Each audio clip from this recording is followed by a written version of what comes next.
Bonjour les enfants. Aujourd'hui je vais vous raconter une histoire qui s'appelle Au clair de la lune. Il était une fois, dans une petite ville, un jeune homme nommé Pierrot, qui aimait écrire des poèmes. Il avait une plume et un encrier, qu'il gardait précieusement dans sa chambre. Il écrivait souvent la nuit, à la lueur de la lune, quand tout le monde dormait. Un soir, il eut une idée de poème, qu'il voulut écrire tout de suite. Il prit sa plume et son encrier, et se mit à écrire sur un morceau de papier. Mais au bout de quelques mots, il se rendit compte qu'il n'avait plus d'encre. Il regarda son encrier, et vit qu'il était vide. Il se dit qu'il devait aller en acheter, avant que les magasins ne ferment. Il sortit de sa chambre, et descendit les escaliers. Il mit son manteau et son chapeau, et sortit de la maison. Il marcha dans la rue, sous le clair de la lune, en cherchant une boutique d'encre. Mais il ne trouva pas. Toutes les boutiques étaient fermées, car il était trop tard. Il se demanda ce qu'il allait faire. Il ne voulait pas rentrer chez lui, sans avoir fini son poème. Il se souvint alors qu'il avait un ami, qui habitait dans la même rue que lui. Cet ami s'appelait Lubin, et c'était un peintre. Il se dit que Lubin devait avoir de l'encre, et qu'il pouvait lui en prêter. Il se dirigea vers la maison de Lubin, et frappa à la porte. Mais personne ne répondit. Il frappa encore, plus fort, en espérant que Lubin l'entende. Mais toujours pas de réponse. Il regarda par la fenêtre, et vit que la maison était plongée dans le noir. Il se dit que Lubin devait dormir, et qu'il ne voulait pas le déranger.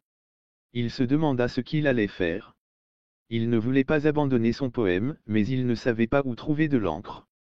Il se souvint alors qu'il avait une voisine, qui habitait dans la maison d'Accent Grave Côté. Cette voisine s'appelait la Brune, et c'était une couturière.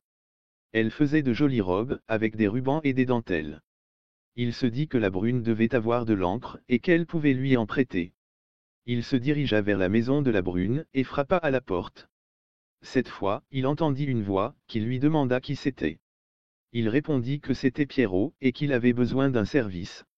Il lui demanda si elle avait de l'encre, et si elle pouvait lui en prêter. La Brune reconnut la voix de Pierrot, et elle sourit.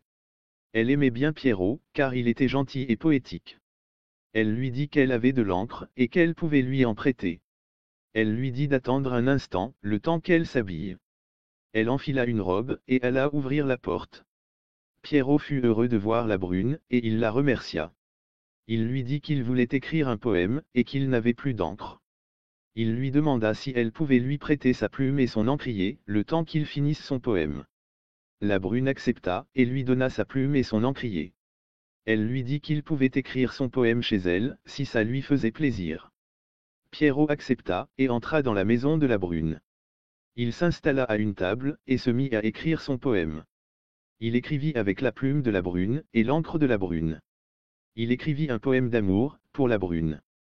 Il écrivit qu'elle était belle comme la lune, et qu'il voulait être son amoureux. La Brune regarda Pierrot, et elle sourit. Elle s'approcha de lui, et lui demanda ce qu'il écrivait. Il lui dit que c'était un poème, et qu'il voulait le lui lire. Il lui lut son poème, et il lui dit qu'il l'aimait. La Brune fut touchée, et elle lui dit qu'elle l'aimait aussi. Elle l'embrassa, et elle lui dit qu'elle voulait être sa petite amie. Pierrot fut heureux, et il lui dit qu'il voulait être son petit ami.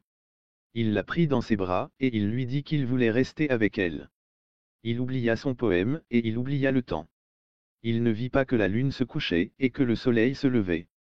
Il ne vit pas que la porte se fermait, et que personne ne pouvait plus entrer.